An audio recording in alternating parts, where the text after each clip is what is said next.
Royal weddings create headlines all over the world. People love a wedding anyway, but they especially love it if the Queen and others are involved. You know that there's 2.5 billion people around the world tuned into it, watching it. Everyone's together, they're all like feeling part of something. It's brilliant, I love it. In the ultimate fairy tale. The way the wedding has been put together, it is theatre, it is drama. Way beyond any normal nuptials. Can you imagine the pressure to produce picture-perfect happiness? Normal weddings, you can't wear white, you can't outshine the bride, but I thought there's so much going on today that I wouldn't possibly outshine her. As royal commentators dispel the myth of the monarchy. If you're a child in the royal family and you're hoping to grow up and go to an ordinary school, you can forget it. They ended up with the King doing the conga round the staterooms of Buckingham Palace. Experts will break down key archive from crucial moments in royal history. It was a fairy tale created by the Grimm brothers. Anybody entering the royal circles needs to come with their A game. So prepare to discover what actually happens when blue blood runs red. What have you been doing in here all day? This is The Royals Revealed.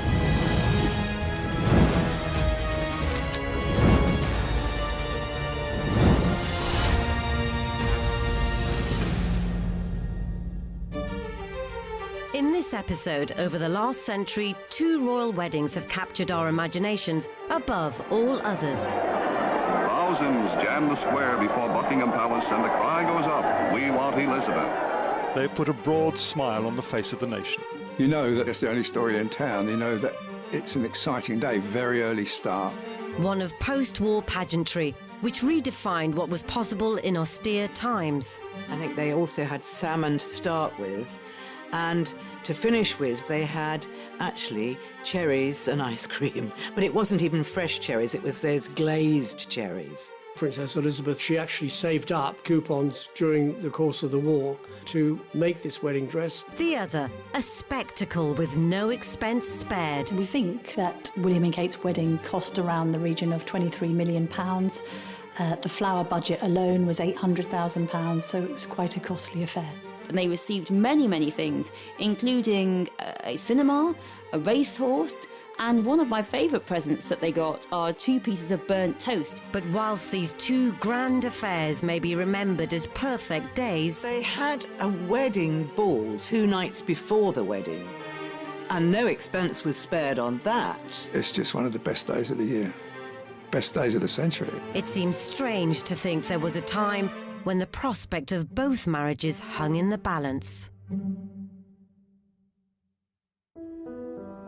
Over 80 years previously in Italy, the makeup of the monarchy could have all changed when the young Prince Philip was just 17. Philip was in Venice in 1938 because 2 years previously they had suffered a family tragedy when his sister had been killed in a car crash. And he was a little adrift. He'd always led a nomadic childhood, effectively being passed from pillar to post because his mother was mentally unstable and his family life was extremely broken. That is where he met Cobbina Wright. And she was a very beautiful young girl. And Philip was a very handsome young man. And they had a romance. With ambitions to be a star of stage and screen, American Cobbina Wright headed for London's West End. Philip took the cue to follow. They spent a very intense time together in Venice, and then in London for at least a week, where they were spotted wandering around holding hands. There was this sense that he was quite entranced by Cobbina because of her beauty, but also the sense of allure she had in somebody that was going to make it, was going to be famous, was going to be somebody talked about on stage and screen. After decades of speculation, the extent of their relationship was only revealed after Cobbina's passing in 2011. Cobbina Wright's obituary revealed that they were much closer than any of us imagine, and that they were madly in love. And when she left to return to America, you know, Philip was almost sobbing at the thought of losing her. And he used to write her impassioned love letters. Corbina ultimately married Army Corporal Palmer Baudet, though she is said to have kept a photo of Philip close to hand for the rest of her life. Prince William had also had his dalliances before hooking up with his future bride. At one point he was linked with Emma Parker Bowles, of all people, obviously related to Camilla Parker Bowles, and equally he was linked to Alexandra Knatchbull, who's a descendant of Mountbatten, again very close relations to the royal family. But the girl who really put Kate's nose out of joint was Jekka Craig, who was a long-term girlfriend of Prince William's before Kate was on the scene, and who still maintained a friendship with William after they broke up. And there was a bit of controversy apparently at William's 21st birthday party because it seemed as if Jekka had been given pride of place alongside him and not Kate. By graduation, William and Kate were officially an item. Very soon, Kate Middleton could be one of the most famous women in the world, and yet she must try to forge a career on her own terms. The future was also far from certain for distant cousins Elizabeth and Philip, who by 1946 had begun to share each other's company at royal gatherings. I think Queen Elizabeth, the Queen Mother, was a little bit more attuned to it, and obviously noticed that her daughter, used to flush red every time Philip came into the room. But I still don't think they thought there was absolutely any possibility of a marriage. I mean, they had Elizabeth lined up to marry a member of the British aristocracy. That's what they wanted for her. Whether he was mindful of these doubts or not, Philip popped the question. He proposed to her at Balmoral, and we know nothing more. We would all love to know how he did it. Did he go on one knee? Where was it? But I don't know. Either it's lost in the mists of time, or no one is ever going to say. George VI didn't want it to be made public because Elizabeth was only 20, and 21 then was the key age. And I think George VI felt that Elizabeth needed to be 21 before all the fuss that would be made when the engagement was announced. And they said, okay, but steady on. Let's just keep this quiet for the moment. With the king setting out his stall, the budding courtship was put on hold. But their impatience to get to the altar would be nothing compared to what their grandson's betrothed had to put up with decades later.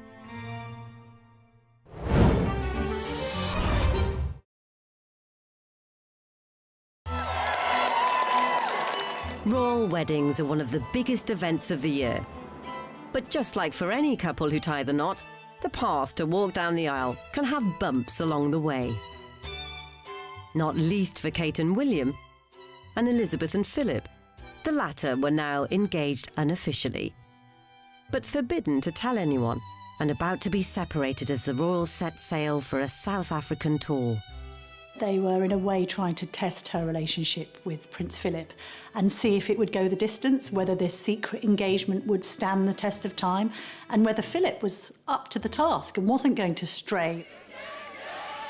But I don't think going to South Africa or any other things that Elizabeth did, I don't think they ever really dented the relationship at all. And George VI knew that. She never forgot Philip, and she wrote to him constantly. So they were in touch. They weren't exiled from each other. They were just apart from each other. I think the decision of the relationship was all Princess Elizabeth. She's the one that fell in love with Philip. She's the one that decided, this is the only man in my life, and this is the man I'm going to marry, and marry she did. Whilst Elizabeth had clearly made up her mind, 60 years later, an heir presumptive was surrounded by an air of doubt. When William and Kate broke up in 2007, I think it was largely due to William having cold feet and perhaps thinking unwisely that he should sow his royal oats rather than be tied down to somebody that he had met really relatively young at university. I've got a theory about the relationship breaking up. Catherine was being hassled unmercifully by the media wherever she went, and I think there was a planned breakup just to take the pressure off Catherine, that once the relationship had been broken, there was no longer any interest. There was interest then on who would William chase after. So the focus was away from Catherine and onto William. When it was initially reported that they had broken up, I phoned Kate and said, look, this story's broken. We need to follow it up in tomorrow's newspaper. Have you got any comment to make? And she said very politely and very calmly, look, I've never commented or spoken to the press in the past, and I'm certainly not going to start now, but thank you for your interest. And I remember finding myself saying, well, thank you. Good luck. I hope all goes well for you. Because at that point, of course, we thought that she would just be a Wikipedia entry in Prince William's life. And then a few months later, when she appeared at the concert for Diana, it was apparent that she was still very much on the scene, and that I think William had realised he'd made a gigantic error and returned to her somewhat with his tail between his legs. In July 1947, nearly a year after he proposed, Philip's engagement to Elizabeth was finally made public. The athletic Philip, whose 6'2" frame had caused many a feminine heart to flutter, had agreed to give up any claim to the Greek throne and dutifully became a British commoner. The last obstacle to their promised marriage had been overcome. The heart of the world is thrilled by the prospect of one royal wedding with a genuine aura of romance. But the upbeat news reports belied some unease behind the scenes. There was still suspicion around Prince Philip as they announced their engagement because of his connections to Germans. I think a poll was carried out at the time which suggested that 40% of the British public were opposed to the marriage. There were elements in the royal family, or among the advisors, who still didn't really feel this was the best thing, simply because Philip had this sort of foreign aura. And the prospective in-laws still weren't too keen. And they thought for their daughter they could do better. They thought too, not just about their daughter's happiness, but they also thought about support for her when she eventually became queen. Was Philip the right man? Apparently the Queen Mother used to refer to Prince Philip in quite disparaging terms as the Hun, which was seemingly a joke born out of the fact that Philip's sisters were married to SS officers. And the Queen Mother never made any secret of her distrust of the Nazi regime, let's put it that way. Did Queen Mother call Philip the Hun? Well, it's one of those apocryphal stories that's grown up to become fact. And it's a bit rich, actually, Queen Elizabeth referring to Prince Philip as the Hun, because she married into a German family, because George V was, until 1917, the family name was Saxe-Coburg and Gotha. Which derives from when Queen Victoria married Prince Albert in 1842. Fortunately for William and Kate, when the prince had finally done the deed, the reaction was rather more positive. Well, you've been a couple for quite a long time. Prince William, why did it take you so long to propose? And Catherine, did you ever worry that he actually wasn't ever going to pop the question? Well, in answer to that, Tim, I don't remember how many years it's been. Forget from memory. I also didn't realise it was a race, otherwise I probably would have been a lot quicker. And unlike most other husbands-to-be, William hadn't needed to frequent some high-end jewellers to find a ring fit for his queen. When the couple announced their engagement, there was a press conference at St James's Palace, but before that, selected journalists were invited to just have a cup of tea with them. So I said, oh, can I see the engagement ring? And she showed me, and I looked at it. I thought, this looks familiar. I said, wow, that's amazing. And she said, yes, it was William's mother's, so it's very special. And I remember thinking, you're not kidding. Back in 1981, the ring reveal had caused quite a stir. At 3 o'clock, Prince Charles and Lady Diana appeared for the first time in public. And this was the first chance to see the ring of sapphires and diamonds. I think when it was purchased, the engagement ring cost £400,000, and I suppose now, considering its legacy and heritage, it's priceless.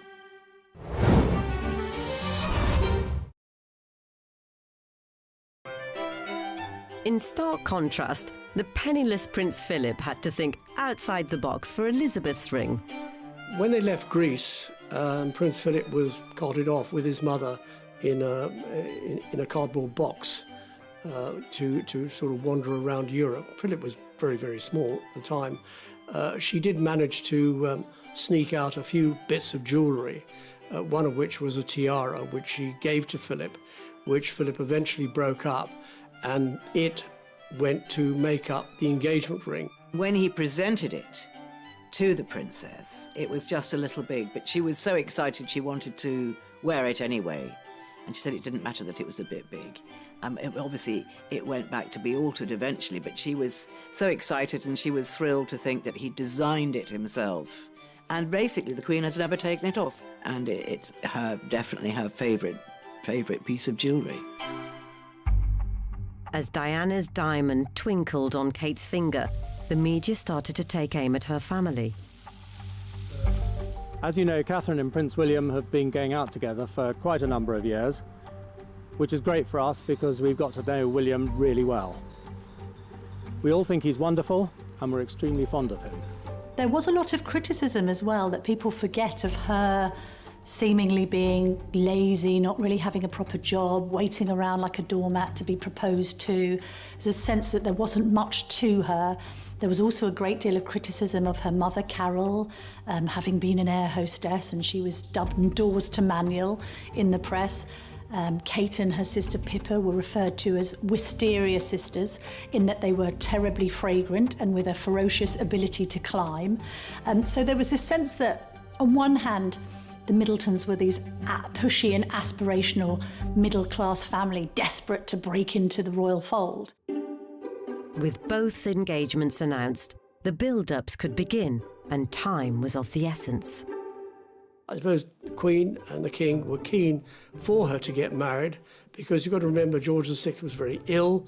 Princess Elizabeth was already standing in for him on certain engagements, and he probably felt secretly that he didn't have long in this life. And therefore, I suppose it was necessary that she did settle down with somebody that she loved. Elizabeth and Philip also had to contend with wedding planning in a time of post-war austerity and faced particular difficulties with regards to the bridal gown. There was controversy in certain sections of the media over the wedding dress, that it seemed to have cost a lot of money. We were still in rationing, so how many coupons went to make up this rather extravagant-looking bridal gown? There's a lot of talk that people actually sent in coupons, but the royal family being the royal family, they didn't accept unsolicited gifts, and the coupons were sent back to the senders. She was sent all kinds of bolts of cloth. She was sent nylon stockings. I mean, the public really entered into the spirit of this wedding. So how did the princess afford her dress?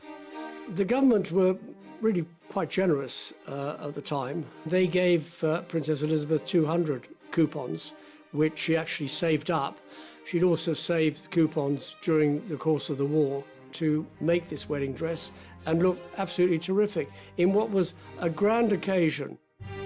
Of course, the dress is the talk of literally every wedding. So when it comes to the royals, that intrigue goes into overdrive. Look at that wonderful gown. And this fascination goes right the way back to Queen Victoria.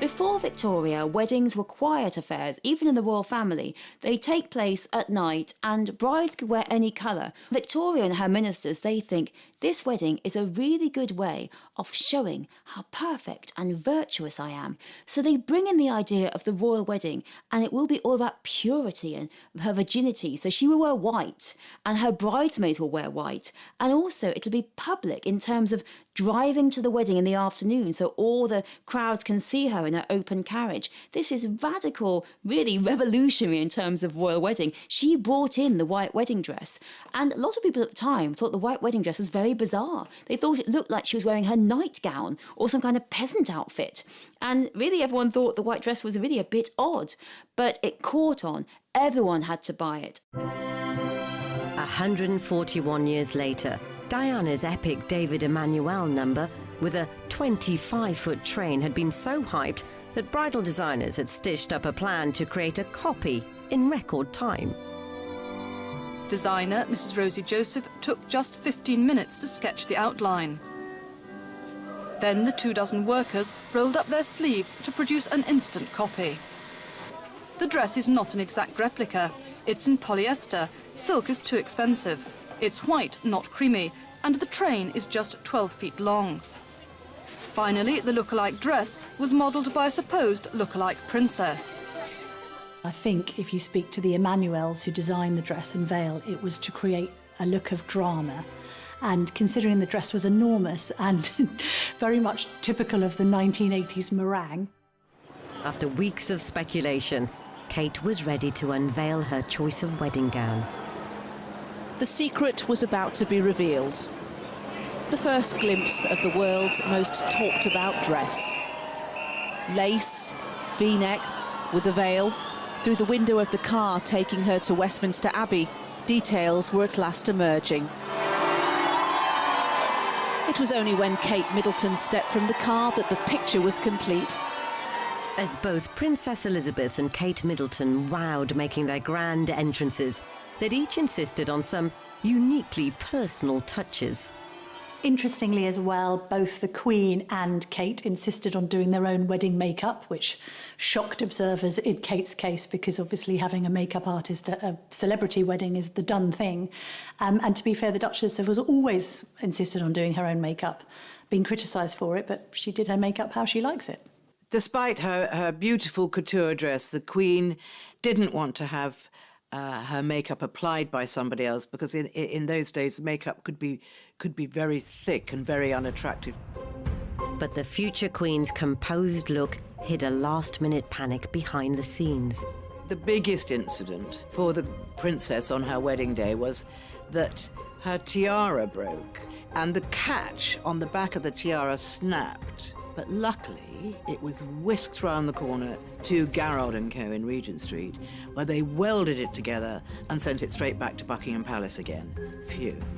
But if you look very carefully, the one side is slightly higher than the other side, and it served its purpose. But it has subsequently been repaired properly because the Princess Royal used it for her wedding in 1973, and more recently Princess Beatrice wore it for her wedding. On Beatrice's wedding day, it's very slightly skew-whiff, and that's because you have to be very careful with that troublesome catch at the back. So as both brides entered Westminster Abbey, it was finally time to get hitched. But that wouldn't be the only hitch along the way.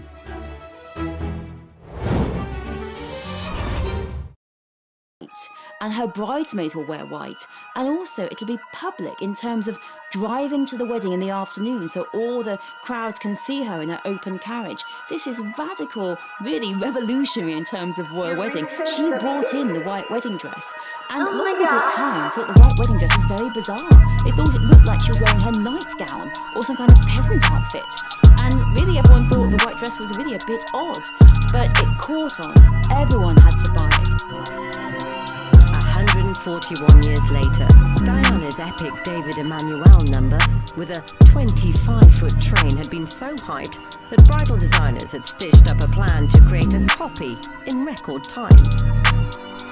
Designer Mrs. Rosie Joseph took just 15 minutes to sketch the outline. Then the 24 workers rolled up their sleeves to produce an instant copy. The dress is not an exact replica. It's in polyester. Silk is too expensive. It's white, not creamy, and the train is just 12 feet long. Finally, the look-alike dress was modelled by a supposed look-alike princess. I think if you speak to the Emmanuels who designed the dress and veil, it was to create a look of drama. And considering the dress was enormous and very much typical of the 1980s meringue. After weeks of speculation, Kate was ready to unveil her choice of wedding gown. The secret was about to be revealed. The first glimpse of the world's most talked about dress. Lace, V-neck, with a veil. Through the window of the car taking her to Westminster Abbey, details were at last emerging. It was only when Kate Middleton stepped from the car that the picture was complete.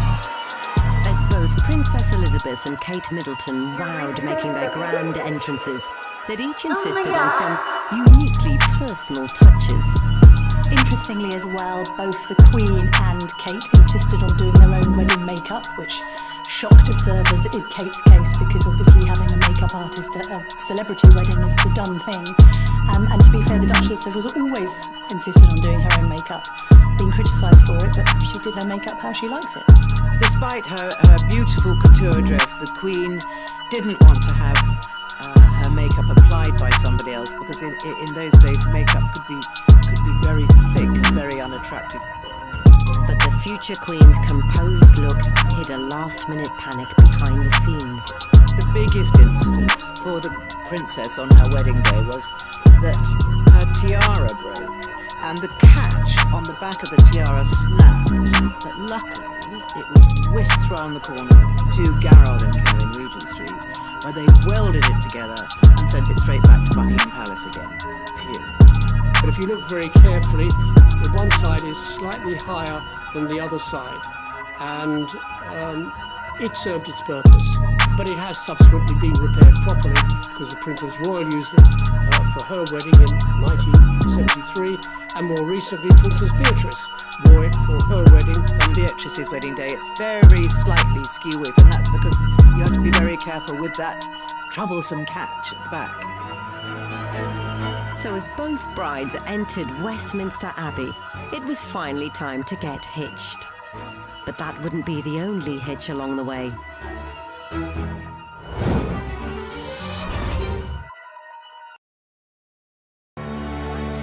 As a royal wedding gets into full swing, tens of thousands of well-wishers will line the streets to try and get a taste of the matrimonial fanfare.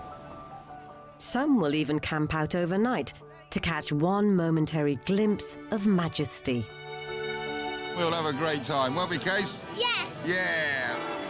And as each bride carefully climbs the steps to her ceremony and leaves the cheering masses outside, the rare moment of intimacy at the altar hasn't always gone to plan. Diana had a bit of a problem at the altar, because when Archbishop of Canterbury said to her, "Do you take this man, Charles Philip Arthur George, to be your lawful wedded husband?" Diana got the names mixed up. I, Diana Frances. Take thee, Charles Philip Arthur George. Take thee, Philip Charles Arthur George. William also struggled to get the wedding ring onto Kate's finger when they were at the front of the congregation at Westminster Abbey. What's so interesting about, William struggling to get Kate's ring on, or Diana getting Charles's names slightly the wrong way round, is actually what makes them human, that we are all capable of succumbing to pressure, especially under such circumstances where the whole world is looking at what you're doing. As the crowds congratulated in force, it was action stations for the press pack, like veteran royal photographer Arthur Edwards. You know that it's the only story in town. You know that it's an exciting day, very early start, at least 5 o'clock start. Get through the crowds to where your position is. And I had the right pass inside the forecourt of Buckingham Palace. And of course, they looked after us very well. We went there early, got there very early. They laid on a room for us with refreshments and armchairs and television, so we could watch the whole of the wedding taking place at Westminster Abbey. And then, of course, when our turn to take up our positions came, it was easy, we just went into position. The prime spot is one which will give the best vantage point of the balcony, a long-standing symbol of the link between monarchy and the masses. The balcony at Buckingham Palace is effectively where the window frame through which we see the royal family. Buckingham Palace was a focal point because the King and Queen were there. And as soon as the war ended, they made what's called the balcony appearance. So the British people associated the balcony with pomp and circumstance and happiness and celebration. That has always been the case, and especially for weddings. It's exciting, and look round and there's people, their noses pressed up to the railings of Buckingham Palace, and they're all excited and can't wait for the royals to come on the balcony, and you do some pictures of them, and that's the build-up, and then they come up on the balcony and they just roar. And here we go. Then you start firing pictures like crazy. The main picture I'm looking for is the kiss picture. I mean, You know that's going to be the page one picture. And historically, that's not always been the easiest shot to get. When Charles kissed Diana, it was a fleeting kiss, one kiss, bosh, and very, very quick. And many of the photographers there missed it. When Fergie gets on the balcony with Andrew, the crowd starts saying, kiss, kiss, kiss. And I remember Fergie holding her hands up to her ears and they were saying kiss. And he kissed her for so long. Again, the crowd roared its request. What's that, said the couple, as if they didn't know. Of course they did. And this was what the crowd was waiting for.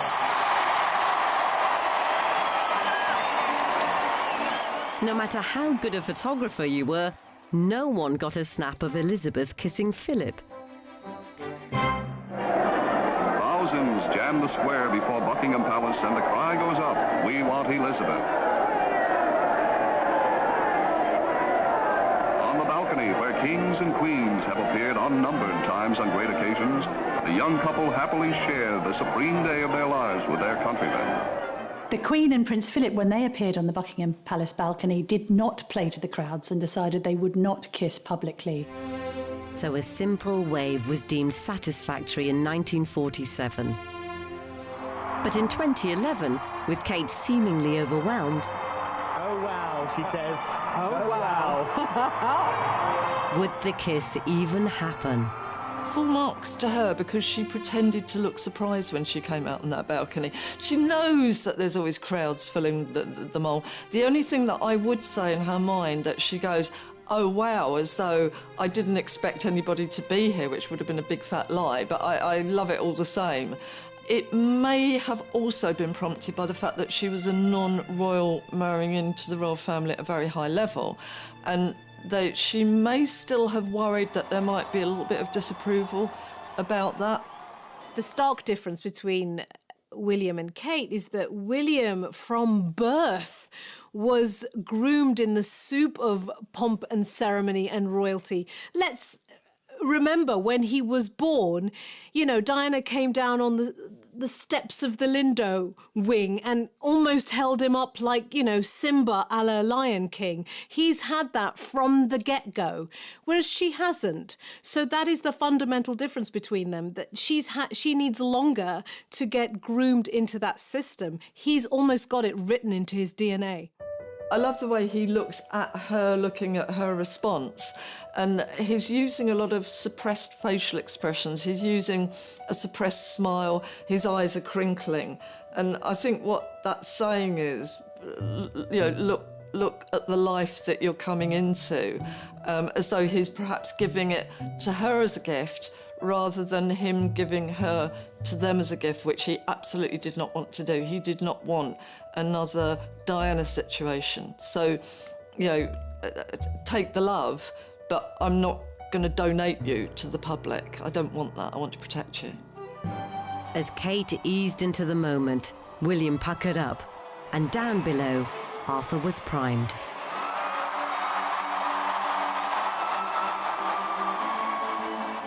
It was lovely. It was joyful to watch and joyful to be there and great to capture. And I remember sending a set of pictures to William and a set of pictures to the Queen. And I remember the Queen stopped me at a school in Windsor she was visiting. And just before she got into the car, she said, "Thank you for those pictures. Wasn't it a very nice day?" I said, "It was lovely, ma'am." And I felt on top of the world, you know. She liked the pictures. But from some angles, there was an untimely bit of inadvertent photobombing. Some would say William and Kate's balcony kiss was spoilt by the sight of a little bridesmaid called Grace Van Cutsem covering her ears with her hands, seemingly completely horrified by the cheers ringing out outside. But then others look at that photograph and just say that it perfectly paints a picture of what weddings are actually like in reality, because there isn't a bride or groom out there that doesn't know that there can be an errant bridesmaid or page boy just about to ruin everything.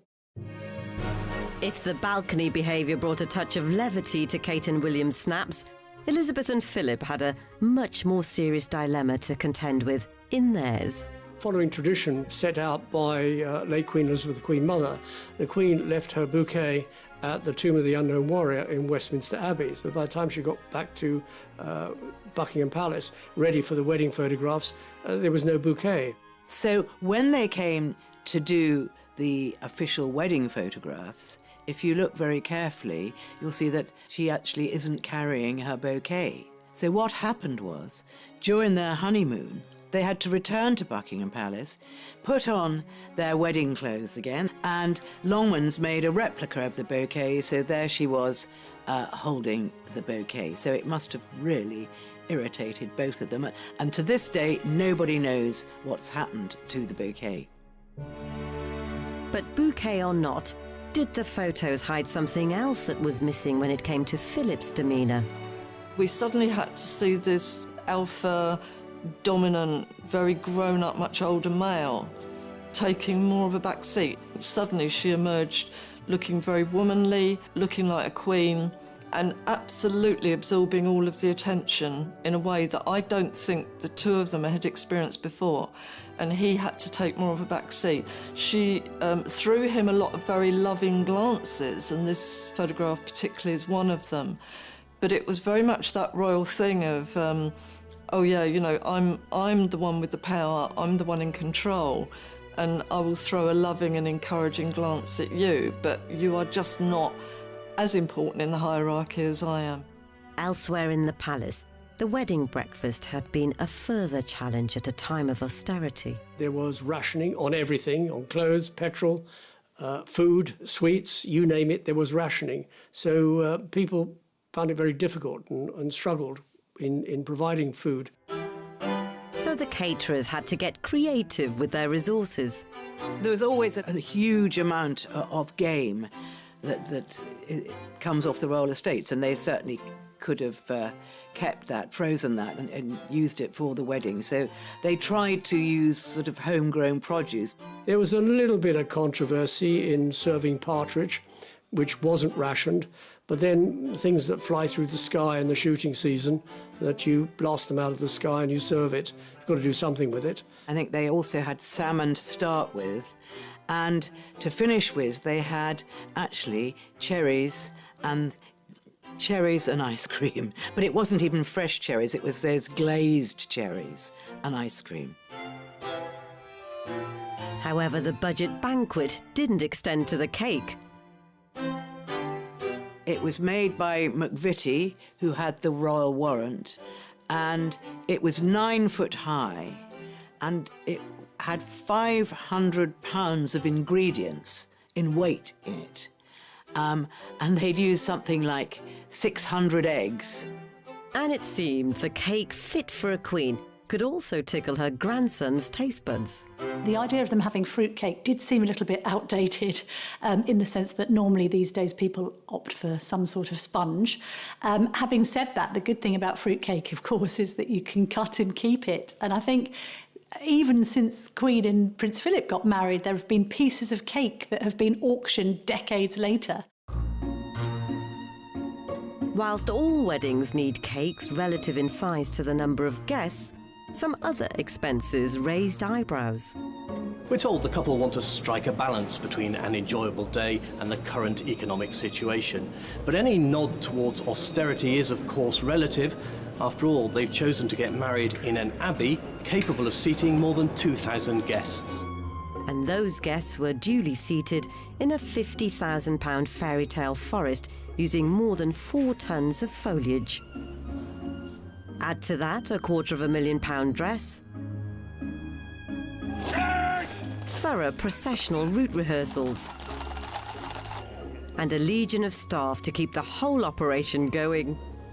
The final financial reckoning was jaw-dropping. We think that William and Kate's wedding cost around the region of £23 million. The flower budget alone was £800,000, so it was quite a costly affair.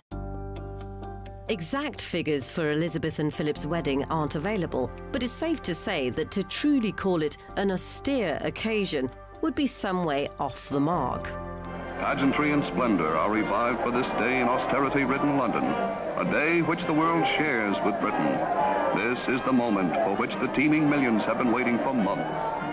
And perhaps controversially, there had been a less well-known extravagance earlier that week.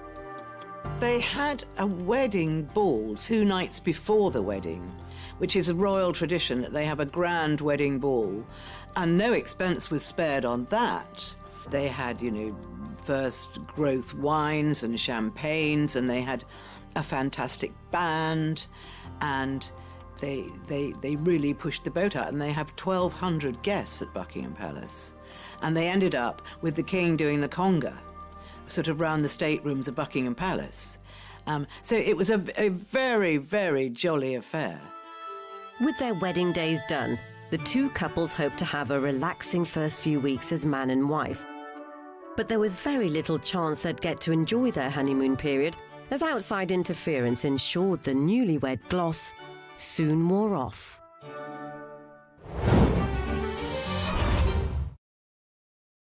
Using more than 4 tons of foliage. Add to that £250,000 dress, thorough processional route rehearsals, and a legion of staff to keep the whole operation going. The final financial reckoning was jaw-dropping. We think that William and Kate's wedding cost around the region of £23 million. The flower budget alone was £800,000, so it was quite a costly affair. Exact figures for Elizabeth and Philip's wedding aren't available, but it's safe to say that to truly call it an austere occasion would be some way off the mark.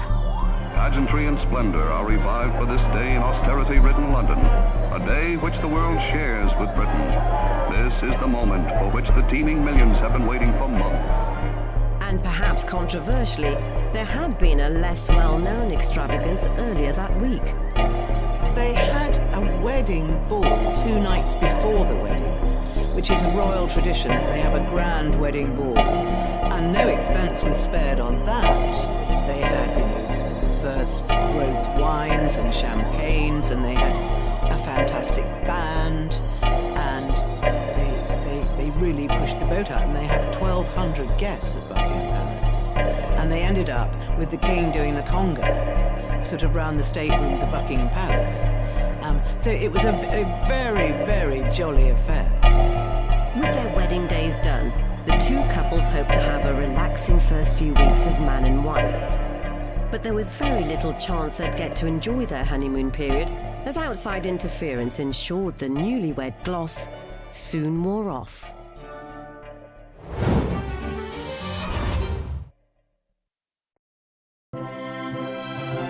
The weddings of Elizabeth and Philip and Kate and William are two of the most significant. Her diamond anniversary, the Queen decided to put on a special exhibition of wedding memorabilia to give the public a sense of what a royal wedding was like in 1947.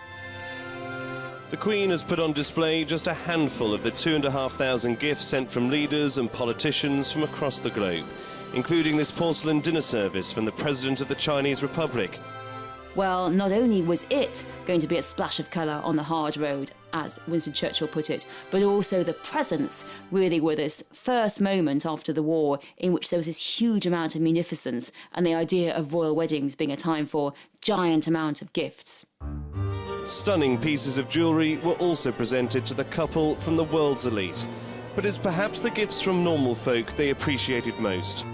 They received many, many things, including a cinema, a racehorse, cans of pineapple, cans of rationed goods, there was cans of butter, and one of my favourite presents that they got are 2 pieces of burnt toast, because these 2 ladies listening to the radio, they heard that Elizabeth and Philip were going to get married on the radio, and they were so excited that they burnt their toast, and really bread was really quite sought after at that point, quite expensive. They burnt their toast and they sent it into the palace so Elizabeth and Philip could see it. Such was their appreciation. Many of the goods were re-gifted throughout a struggling post-war nation. Here's a letter that she sent handwritten to one of the recipients. It says, "Many kind friends overseas sent me gifts of food at the time of my wedding. I want to distribute it as best I can and to share my good fortune with others. I therefore ask you to accept this parcel with my very best wishes. Elizabeth." William and Kate also gave something back to society. William and Kate decided to forego traditional wedding presents. I think having lived together for a decade before they married, they had enough toasters and coffee makers and toasty makers and his and hers mugs. So instead they decided that they would ask for charitable contributions. And in the end, they raised over £1 million for good causes. Then came the honeymoons, with Elizabeth opting for a budget break, split between the home of Philip's uncle, Earl Mountbatten, and the family estate at Balmoral. I don't think Elizabeth would ever have gone abroad. I think it was always her hope to stay in England, and I think that most brides and grooms at the time had very modest honeymoons. It wasn't really a time of overseas travel. It wasn't a time of hopping on a plane and going off to Italy or going off to anywhere. A staycation might have been sufficient for a future queen in the wake of World War II. But fast forward 64 years, and there was no such scrimping for Kate and Wills, who whisked themselves off to an Indian Ocean paradise. William and Kate managed for quite some time to keep their honeymoon completely under wraps. So although we saw them the day after the wedding, because they did a photo shoot in the grounds of Buckingham Palace, they then disappeared. And it later transpired they'd gone to the Seychelles, literally to a remote island, I think with only about 10 or 11 villas there. So no prying eyes could get anywhere near it. I think that really shows the difference between a honeymoon, between travel, between notions of weddings, and really I think William and Kate's wedding, in which many, many couples across Britain and across the world went on these huge, lavish honeymoons. It shows the difference in the social change, and particularly that William and Kate, even though one day they will be king and queen of Britain, they chose not to have a British honeymoon. Yet somehow, the secret of the secluded destination leaked. There were some photographs taken, I think, by an extremely long lens of the couple strolling on the beach in their swimwear. They didn't emerge until months later, I think in Australia, a Women's Day magazine. What was interesting about it is that the British press must have been offered the shots and rejected them on the grounds that they looked like they completely invaded the couple's privacy. As they approach their 10th anniversary in 2021, Kate and William have some way to go to match the Queen and Prince Philip's 72 years. But both weddings undoubtedly gave the country a boost. While this is by some distance the biggest celebration of the royal wedding across the country, there have been thousands upon thousands of parties as the nation has taken up William and Kate's invitation to be a part of their special day. Even the priests were jumping for joy. Sheer glee. Fantastic. Oh, can't believe. Now, that's something we didn't expect to see, but that is wonderful. That sums it up. Yeah. In 1947, there might not have been quite the exuberance, but it signified something to cherish following years of devastation. People after the war were looking desperately for something to celebrate. It was just a moment of happiness for everybody. That day would set Princess Elizabeth on a path to lead her nation for the decades that followed, with the constant support of her husband. Now, as the Queen looks to the future, it seems Kate has become much more than just William's wife. I think there's a sense that the Queen and Kate get on really well. They're both quite naturally shy and introverted.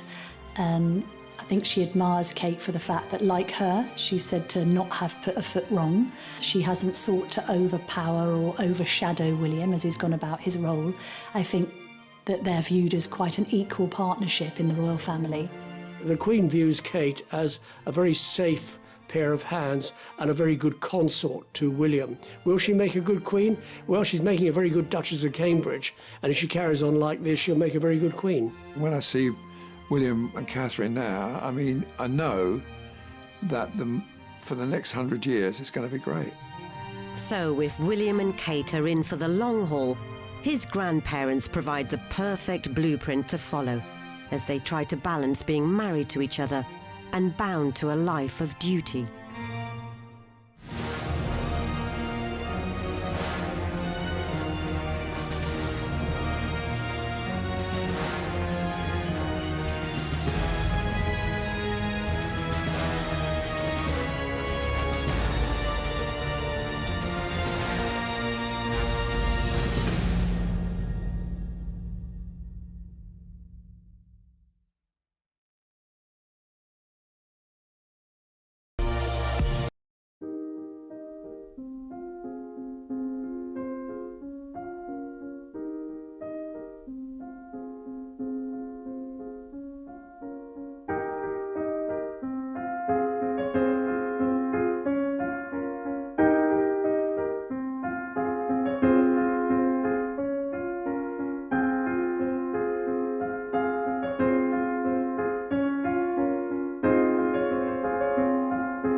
To finish with, they had actually cherries and ice cream, but it wasn't even fresh cherries, it was those glazed cherries. Princess Elizabeth, she actually saved up coupons during the course of the war to make this wedding dress. The other, a spectacle with no expense spared. We think that William and Kate's wedding cost around the region of £23 million. The flower budget alone was £800,000, so it was quite a costly affair.